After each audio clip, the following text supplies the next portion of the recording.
मी पहिल्यांदाच अशी पुदिन्याची चटणी बनवली म्हणजे झालं असं माझ्या दारात कारण मी पुदिना लावलेला आणि ते इतका पसरलेला आहे ना म्हणजे सगळीजण इथून घेऊन जातात. पहिल्यांदा हे फुलाचं तोरण बघून घ्या, मी दसऱ्यात लावलेलं आहे.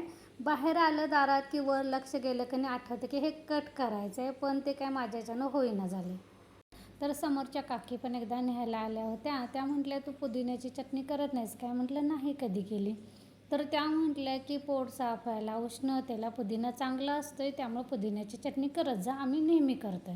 तर मग मी त्यांना विचारलं की तुम्ही कसं कसं करताय? तर त्यांनी जसं सांगितलं ना तशा पद्धतीनं मी करून बघितलं. फक्त एकच कणी वस्तू त्यामध्ये मी घालायला नाही कारण ती माझ्याकडे नव्हती, पण ते एकाच वस्तूमुळे पण कणी भरपूर फरक पडतो आहे.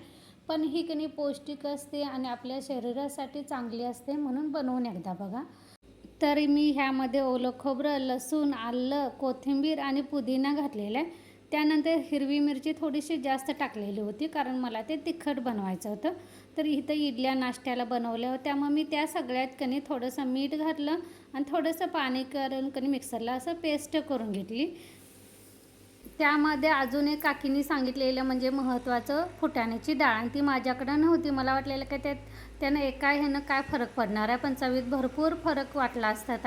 पुदिन्याचा थोडासा उघरटपणा कमी झाला असता, त्यामुळे तुम्ही ह्यामध्ये कणी फुटाण्याची डाळ घाला. आणि माझ्या मते अजून ह्यामध्ये लिंबू थोडासा पिळला असताना तरी पण छान झाली असती, पण ती किती वेळ टिकणार असं हे काय मला माहिती नाही, म्हणजे टिकली असती काय खराब झाली असती. पण अशी चटणी एकदा कणी नक्की करून बघा. ह्यावर आवडत असलं तर कणी हिंग आणि कढीपत्त्याची फोडणी घाल असते त्या काकीने सांगितली होती, पण मी तशीच केली होती कारण मी गवाराची भाजी, सांडग्याची आमटी, चपाती, भात ह्यासोबतच कणी थोडंसं फक्त तोंडी लावण्यासाठी म्हणून बनवले होते.